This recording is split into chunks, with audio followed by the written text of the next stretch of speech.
അധികാരം കൈകളിലുള്ള ആളുകൾ, കോർട്ടുകളിൽ ജോലി ചെയ്യുന്ന ആളുകൾ,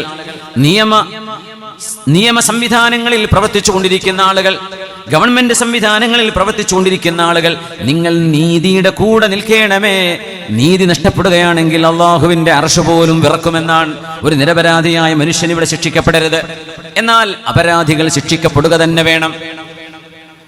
റസൂലുള്ളാഹി സ്വല്ലല്ലാഹു അലൈഹി വസല്ലം തങ്ങൾ പറഞ്ഞു, നിങ്ങളുടെ മുൻഗാമികൾ നശിക്കാൻ കാരണം അവരിലെ പാവപ്പെട്ടവർ തെറ്റ് ചെയ്താൽ അവരെ ശിക്ഷിക്കുകയും അവരിലെ പ്രമാണിമാർ തെറ്റുകൾ ചെയ്താൽ അവരെ വെറുതെ വിടുകയും ചെയ്യുമായിരുന്നു.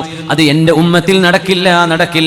വലഹു അന്ന ഫാത്തിമ ബിൻത് മുഹമ്മദിൻ സറഖത് ലഖത് യദുഹാ. എന്റെ കരളിന്റെ കഷ്ണമായ എന്റെ മകൾ ഫാത്തിമയാണ് മോഷ്ടിച്ചതെങ്കിൽ എന്റെ ഫാത്തിമയുടെ കൈയും മുറിക്കപ്പെടും എന്ന് പറഞ്ഞ റസൂലാണ് നമ്മുടെ നേതാവ് മുഹമ്മദ് മുസ്തഫ സ്വല്ലല്ലാഹു അലൈഹി വസല്ലം. മഖ്സൂമിയായ ഒരു പെണ്ണ് മോഷണം ചെയ്തിട്ട് ആ പെണ്ണിന്റെ കൈകൾക്ക് ശിക്ഷ നടപ്പാക്കപ്പെടുമെന്ന് ഉറപ്പായപ്പോ അള്ളാഹുവിന്റെ റസൂലിനോട് ശുപാർശ ചെയ്യാൻ ഇവിടെ ആളുകൾ വന്നു.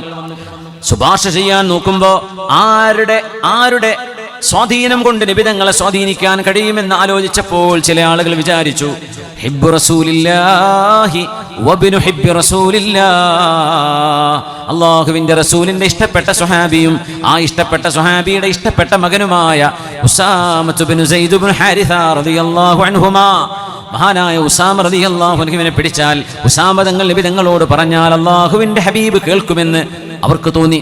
ഉസാമ റളിയല്ലാഹു അൻഹു പറഞ്ഞു, യാ റസൂലല്ലാഹ്, നബിയേ, മഖ്സൂമികളല്ലേ, തറവാടുള്ള സൽപേരുള്ള കുടുംബമല്ലേ, ആ കുടുംബത്തിലെ ഒരു പെണ്ണ് ഒരു ആഭരണം മോഷ്ടിച്ചതാ, അവളുടെ കൈ മുറിക്കപ്പെടുകയാണെങ്കിൽ ആ കുടുംബത്തിന് അപമാനമുണ്ടാകും നബിയെ, അതുകൊണ്ടൊന്ന് മാപ്പ് കൊടുത്തുകൂടെ, ഒന്ന് ഒഴിവാക്കി കൊടുത്തുകൂടെ എന്ന് ചോദിച്ചപ്പോഴാണ്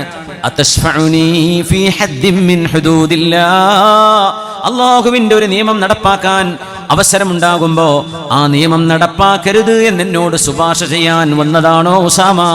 അതാണോ ഉസാമ നിങ്ങൾ ആഗ്രഹിക്കുന്നത്? ഫവല്ലാഹ്, നിങ്ങൾക്കൊന്ന് കേൾക്കണോ, അല്ലാഹുവിനെ തന്നെയാണ് സത്യം.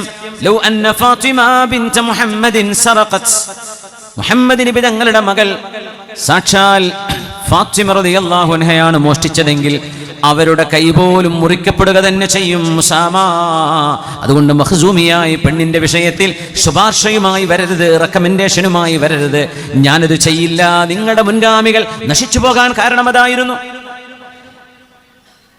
നിയമ സംവിധാനങ്ങളിൽ നിന്ന് പാവപ്പെട്ടവർക്ക് നീതി ലഭിക്കാതെ പോവുകയാണെങ്കിൽ ഒരു സമൂഹത്തിന് തകർച്ച വരുമെന്ന് മഹാനായ നമ്മുടെ നേതാവ് മുഹമ്മദ് റസൂലുള്ളാഹ് സ്വല്ലല്ലാഹു അലൈഹി വസല്ലം